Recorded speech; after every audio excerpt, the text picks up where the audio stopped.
రామకృష్ణ గారు తెలంగాణలో చూసినట్టయితే గనక కొడంగల్‌లోని లగచర్లలో భూ వివాదం గురించి అని చెప్పి బీఆర్ఎస్ పార్టీ వాళ్ళు అక్కడ ఫార్మర్స్‌తో కోర్ట్‌లో కేస్ వేయించారు. అయితే ఇవాళ చూసుకున్నట్టయితే దానికి స్టే వచ్చింది. దీన్ని ఏ విధంగా చూడాలి?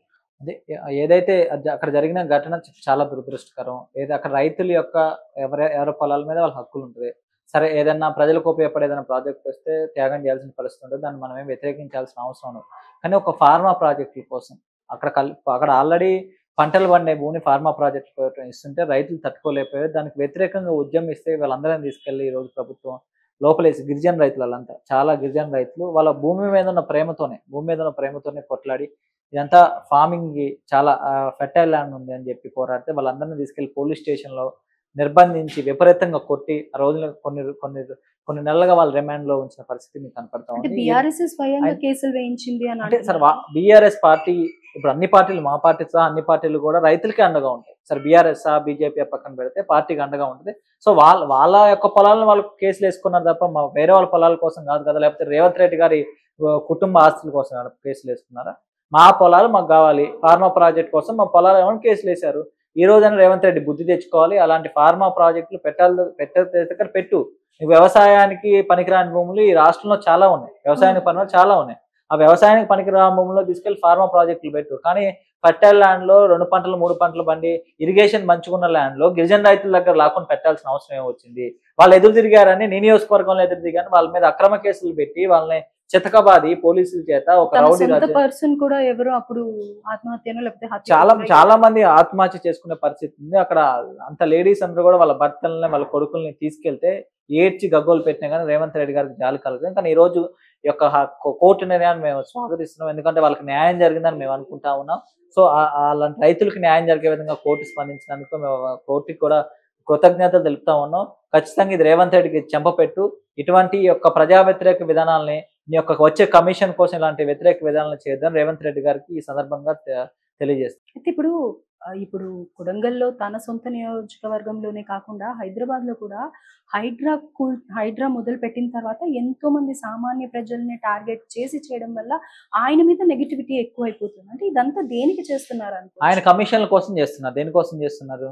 నేను ఒకటే అంటున్నా, హైడ్రాను స్టార్ట్ చేసినాం, మేమందరం కూడా సపోర్ట్ చేసినాం హైడ్రా. ఇప్పుడు హైడ్రాలో చూస్తే ఎవరైతే అక్కడ చెరువుల దగ్గర ఇల్లులు కట్టుకున్నారో వాళ్ళందరూ కూడా చాలా లో కేటగిరీ వాళ్ళు ఉన్నారు. వాళ్ళకి అన్యాయం జరుగుతుంది. అదే చెప్పబోతున్నా. మరి ఇక్కడ కొడంగల్లో చూస్తే ఫార్మర్స్ మరి నేను అది హైడ్రా విషయంలో కూడా ఈయన కమిషన్లకు వచ్చేసిన వ్యవహారం మేము మొదట్లో స్టార్ట్ చేసినప్పుడు పెద్ద పెద్ద బిల్డర్లని లేకపోతే అక్రమంగా చెరువులను కబ్జా చేసి కట్టుకున్న రాజకీయ నాయకుల్ని, ఇల్లు కట్టుకున్న ఫామ్ హౌస్ రాజకీయ నాయకులను టార్గెట్ చేస్తారు అనుకుంటే ఒకళ్ళిద్దరు అలాంటి వాళ్ళని టార్గెట్ చేసి 50 లక్షలు 60 లక్షల లోన్లు తీసుకుని ఇల్లు కొనుక్కున్న వాళ్ళని టార్గెట్ చేసిన వ్యక్తి ఈ రోజు కొన్ని వందల ఎకరాలు ఆక్రమించుకొని చెరువులు ఆక్రమించుకుని ఈ కాంగ్రెస్ పార్టీలో వాళ్ళందరి మీద ఎందుకు చర్యలు తీసుకోవట్లేదు?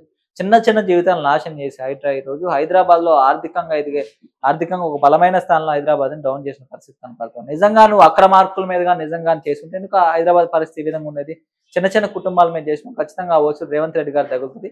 ఖచ్చితంగా అందరికీ తెలిసిన ఓపెన్ వాస్తవం, ఎవరైతే బిల్డర్ని బెదిరించి అదేవిధంగా ఎవరైతే పెద్ద పెద్ద ప్రాజెక్టులు చేసే బిజినెస్ మ్యాన్లు బెదిరించి కమిషన్ కోసం ఆయన హైడ్రాని తీసుకొచ్చును. హైడ్రా కథ ముగిసింది.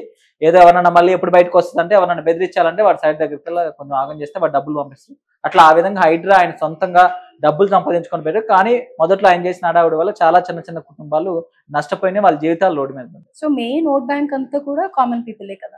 సో వాళ్ళలోనే నెగటివిటీ వచ్చింది అని అంటే నెక్స్ట్ రేవంత్ రెడ్డి గారి రేవంత్ రెడ్డి గారి ప్రభుత్వం ఈ రోజు ఎలక్షన్ జరిగితే 10 సీట్లు కూడా రావు కాంగ్రెస్ కి. ఆయన ఇచ్చిన ప్రతి హామీని ఏ హామీని నిర్వర్తించారు? రైతు మందిని రైతు భరోసాతో 15,000 ఇస్తాను. ఈరోజు రైతు భరోసా ఏ ఒక్కరికి ఏదో 1 ఎకర్ రైతు కొంతమందికి వేసిండు.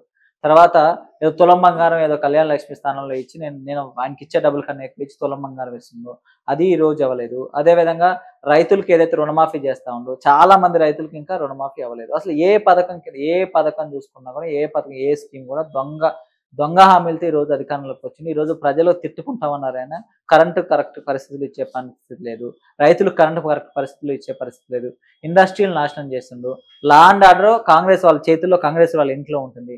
సో ఇవన్నీ చూసి ప్రభుత్వం మీద తీవ్రమైన వ్యతిరేకత ప్రజల్లో ఉంది. చాలా తీవ్రమైన ఉపాధి కల్పన లేదు. మన హాస్పిటల్కి వెళ్తే పరిస్థితి దారుణంగా ఉంది. టీచర్లు లేక స్కూల్స్ పరిస్థితి దారుణంగా ఉంది. చాలా మంది ఆయన ఏం చెప్పిండు, కేసీఆర్ స్కూల్ తీసేసి నేస్తే స్కూల్ పెడతా అని చెప్పిండు. చాలా విలేజ్‌లో ఇంకా స్కూల్ లేవు. నువ్వు స్కూల్ ఎందుకు పెట్టలేదు? సో ఇవన్నీ చూస్తా ఉంటే ఖచ్చితంగా రేవంత్ రెడ్డి గారు ఇప్పటికైనా తప్పుకుని వేరే వాళ్ళకి ముఖ్యమంత్రి ఇస్తే ప్రజలకు మంచి జరుగుతుంది కదా! కానీ ఆయన పదవి యొక్క ఆకాంక్షతోనే ముందుకొచ్చింది కాబట్టి ఆయన తప్పుకునే పరిస్థితి ఉండదు. కానీ ఎంత వ్యతిరేకత ఉంది ఈ రోజు మళ్ళీ ఎలక్షన్ పెడితే కాంగ్రెస్‌కి పట్టుమని 10 సీట్లు సింగిల్ డిజిట్ సీట్లు అనేంత వ్యతిరేకత రేవంత్ రెడ్డి గారి మీద కాంగ్రెస్ ప్రభుత్వం మీద ఉంది. అంటే తెలంగాణలో ఏ ఏరియాస్‌లో జనసేన పార్టీ స్ట్రాంగ్‌గా ఉంది అని అంటారు? అదే మీకు మొదట చెప్పినట్లే జనసేన పార్టీ అనేది ఒక ఆశయ సిద్ధాంతం కోసం పుట్టిన పార్టీ. అంటే వ్యవస్థలో మార్పు జరగాలి. ట్రాన్స్‌పరెన్సీ, జవాబుదారీతనంగానే పారదర్శకత ఉన్న పార్టీగా జరగాలని చెప్తున్నారు. మొన్న పవన్ కళ్యాణ్ గారు ప్రకటించారు. అంటే పవన్ కళ్యాణ్ గారితో ఉన్న మేమంతా అందరూ చెప్తా ఉన్నాం. ఎన్ని పంచాయతీరాజ్ శాఖలో గాని ఆయన 3 శాఖలు నిర్వహిస్తున్న 3 శాఖల్లో కానీ చాలా ట్రాన్స్‌ఫర్ జరిగింది. ఒక్క రూపాయి కూడా తీసుకోకుండా తెలుసు మీకు అందరికీ తెలుసు. ప్రభుత్వం అన్నాక డబ్బులు తీసుకొని ట్రాన్స్‌ఫర్ చేస్తారని. ఒక్క రూపాయి జరగకుండా అంత ట్రాన్స్‌పరెంట్‌గా జరిగింది. అదే విధంగా అకౌంటబిలిటీ, జవాబుదారీతనం. ఒక తిరుపతిలో అక్కడ ఉన్న కొంత అధికారులు వాళ్ళ అలసత్వం వల్ల జరిగిన ఏదైతే ఇన్సిడెంట్లు తొక్కిసలాటలో కొంతమంది చనిపోతే పవన్ కళ్యాణ్ గారు వాళ్ళ కాళ్ళు పట్టుకొని క్షమాపణ చెప్పారు. అంటే జవాబుదారీతనం. అంటే ఆ పారదర్శకత, జవాబుదారీతనం ప్రజలకు ఉండాలి. మనం చేసే ప్రతి పనిలో కూడా ట్రాన్స్‌పరెన్సీతో ప్రజలు చూపారు. ఇదిగోండి మేమెంత డబ్బులు మీ దగ్గర నుంచి తీసుకున్నాం, ఎంత డబ్బులు ఖర్చు చేసినాం, ప్రభుత్వం ఈ విధంగా నడుస్తుంది అని పారదర్శకత, జవాబుదారీతనం. ఏదైనా తప్పు జరిగినా గానీ ప్రజలు వచ్చి అడిగితే మనం సమాధానం చెప్పాలి. ఆ విధమైన యొక్క మూల సిద్ధాంతాలతో ఈ పార్టీ నడుస్తా ఉంది. సో ఈ యొక్క వ్యవస్థ మార్పు ఇప్పుడు పవన్ కళ్యాణ్ గారు లాంటి లీడర్‌షిప్ కూడా అన్ని పార్టీల్లో ఉంటే నిజంగా దేశంలో ఉంటే దేశం ఇంకా చాలా అభివృద్ధి చెందేది. సో లేని పక్షంగా తెలంగాణ ప్రజలు కూడా గమనిస్తా ఉన్నారు. కాపోతే అంటే తెలంగాణలో ఇప్పటి వరకు మీ గురించి ప్రత్యేకంగా మీరు చేసిన ఇది ఏం లేదు ప్రయత్నం. సో దాని పరంగా తెలంగాణ ముందు ముందు ఏమన్నా జనసేన అంటే పార్టీ గురించి మీరు అంటే మనం వర్తమానంలో ఉన్నాం. భవిష్యత్తులో మేము మే మే మనం ఇప్పుడు ఈరోజు వర్తమానంలో మాట్లాడుతున్నాం. భవిష్యత్తు సమాధానం చెప్తది. కానీ మనం చరిత్రను గమనించినట్లయితే బీజేపీ పార్టీ అంటే అంతకుముందు భారత జనసంఘం ఉన్నప్పటికి కానీ తర్వాత బీజేపీ పార్టీ 2 స్థానాలు కూడా అదొక 2 స్టేట్‌లో ఉన్న స్థానాల నుంచి ఈరోజు భారతదేశంలో ప్రతి ఒక్క మూలకి ఆ పార్టీ వెళ్ళింది. అంటే మనం 1983లో పలానా స్టేట్‌లో ఎందుకు పార్టీ లేదనే ఆ క్వెషన్ వచ్చినప్పుడు భవిష్యత్తు ఈరోజు సమాధానం చెప్పింది. అదేవిధంగా తెలంగాణలో కూడా మొన్నటి వరకే మాకున్న వనరులు తక్కువ. ఆర్థిక వనరులు తక్కువ, సామాజిక వనరులు తప్ప మా పార్టీకి ఏకైక నాయకుడు పవన్ కళ్యాణ్ గారు. అంటే అదుగో ఇదిగో అని చెప్పారు తెలంగాణలో కూడా. నేనేం చెప్తున్నా అంటే మేము ఇక్కడ ఎమ్మెల్యే ఎలక్షన్‌లో పోటీ చేసినాం. మాకు బలమైన ఓటు బ్యాంక్ వచ్చింది. ఎంపీటీసీ, జెడ్పీటీసీ ఎలక్షన్‌లో పోటీ చేసినాం. కాకపోతే మీరన్నట్టు పవన్ కళ్యాణ్ గారు ఇక్కడ మాకు టైం ఇవ్వలేకపోవటం వల్ల కొంచెం ఇబ్బంది జరిగింది. ఎందుకు టైం ఇవ్వలేదంటే అక్కడ ఒక రాక్షసుడు పరిపాలన చేస్తుంది జగన్మోహన్ రెడ్డి. అతన్ని ఫస్ట్ దింపాలి. ముఖ్యంగా ఆంధ్రప్రదేశ్‌కి నా అవసరం ఎక్కువ ఉంది. తెలంగాణకు కూడా అవసరం ఉంది కానీ ఫస్ట్ ప్రియారిటీ ఎక్కడ ఉందనే విషయంలో అక్కడ ఎక్కువ టైం ఇచ్చారు. సో కొంచెం ఇక్కడ పవన్ కళ్యాణ్ గారు ఇప్పుడు టైం ఇవ్వబోతా ఉన్నారు. ఇక్కడ కూడా తెలంగాణలో కూడా చాలా మార్పు జరగాల్సిన అవసరం ఉంది. ఎందుకంటే అవినీతి, కొండలు తినేసే అవినీతి ఇక్కడ ఉంది. కాళేశ్వరం ప్రాజెక్టులోనే గత ప్రభుత్వం 15,000 కోట్ల రూపాయలండి. ఈ రోజు రేవంత్ రెడ్డి ప్రభుత్వంలో కూడా ఎటువంటి కమిషన్ లేకుండా ఏ పని జరగలేని పరిస్థితి ఉంది. ప్రజలు చాలా ఇబ్బందులు చేస్తా ఉన్నారు. విద్య దారుణమైన పరిస్థితిలో ఉంది. వైద్యం దారుణమైన పరిస్థితిలో ఉంది. సో ఇవన్నిటికి తెలంగాణలో కూడా జనసేన పార్టీ అవసరం ఉంది. ఆ విధంగా జనసేన పార్టీ అడుగులు ఇప్పటి వరకు కూడా పార్టీ ఉంది. కాకపోతే మీరు అన్నట్టు ఒక బలీయమైన శక్తిగా లేదు. కానీ కమింగ్ డేస్ లో మీరు అది చూడబోతున్నారు. ఒక ఎన్నికల ప్రక్రియకు వస్తే కమింగ్ జిహెచ్ఎంసీ ఎలక్షన్ లో కానీ ఖమ్మం, వరంగల్ కార్పొరేషన్ ఎలక్షన్ లో కూడా బలంగా పోటీ చేయబోతున్నాం.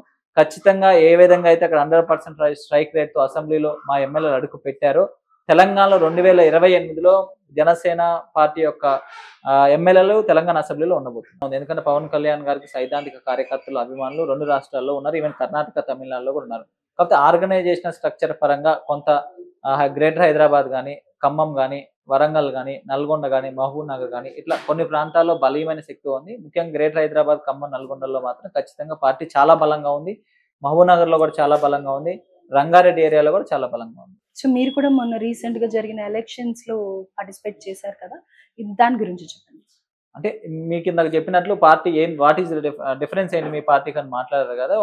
నేను ఒక యువకుని ఏదో ఒక విద్యార్థి విభాగం కార్యకర్తగా ఉస్మానియా యూనివర్సిటీ సెంట్రిక్ గా విద్యార్థి ఉద్యమాలు చేసుకుంటూ జనసేన పార్టీ తరఫున ఒక 10 సంవత్సరాలు పనిచేసిన వ్యక్తిగా నన్ను పవన్ కళ్యాణ్ గారు గుర్తించారు. అంటే మాలాంటి యువత, మధ్యతరగతి యువత రాజకీయాల్లోకి వస్తేనే వ్యవస్థ మారుతుంది, కమిట్మెంట్ ఉన్న వ్యవస్థ, నిజంగా ప్రజల సమస్యలు తెలిసిన వ్యక్తి రాజకీయాలు మారుతుంది నమ్మారు కాబట్టి ఈరోజు మీరు అలయన్స్ లో ఇచ్చారు. మళ్ళీ ఏదో పవన్ కళ్యాణ్ గారు ఏదో బీఫామ్ అందరికి ఇచ్చినట్లు కాదు కదా. బీజేపీ పార్టీ అలయన్స్ లో ఖమ్మం ఏదైతే ఖమ్మం జిల్లా కేంద్ర ఖమ్మం టౌన్ లో నాకు టికెట్ ఇవ్వడం జరిగింది. దాన్ని నిరూపించుకుని మా సార్ కూడా ఆ రోజు ఒకటే చెప్పారు, సరే మనం చాలా చాలా ఇప్పుడు ఒక రాజకీయ పార్టీ నడపడం కానీ లేకపోతే పోటీ చేయడానికి కానీ చాలా సర్కమ్స్టెన్సెస్ ఉంటాయి. మనకున్న సర్కమ్స్టెన్సెస్ లో ఉన్న పరిస్థితుల్లో మనం గెలిచే అవకాశం లేదు. అందరికీ ఓపెన్ సీక్రెట్. ఆ రోజు బీఫామ్ ఇచ్చే రోజు మా పవన్ కళ్యాణ్ గారు. కానీ ఆ రోజు ఒకటే మాట చెప్పారు. నీకు ఎన్ని ఓట్లు వస్తే ఎంత పర్సెంట్ ఆఫ్ ఓట్లు వస్తే నేను అడగను. కానీ నువ్వు ఒకటే అక్కడ ప్రజా సమస్యల తరపున నిలబడగల నాయకత్వం జనసేన పార్టీకి ఉంది. జనసేన పార్టీ అందించిందని నువ్వు నిరూపించుకో. అంతే ఆ ఒక్క మాట ఆయన చెప్పారు. పోరాడే శక్తి పార్టీకి ఉంది. మన సిద్ధాంతాల విధానాలను ప్రజలకు తీసుకెళ్ళని చెప్పారు. ఆ సిద్ధాంతాల విధానాలు తీసుకెళ్ళిన ఖచ్చితంగా సక్సెస్ అయిన అక్కడ ఉన్న రాజకీయ పరిస్థితులకు అనుగుణంగా పార్టీని ముందుకు తీసుకెళ్ళాం. ఎలక్షన్ లో ప్రతి ఒక్కళ్ళు మమ్మల్ని ఆశీర్వదించారు. కానీ అక్కడ ఉన్న ప్రత్యేక పరిస్థితుల్లో బీఆర్ఎస్ ని ఓడించాలి.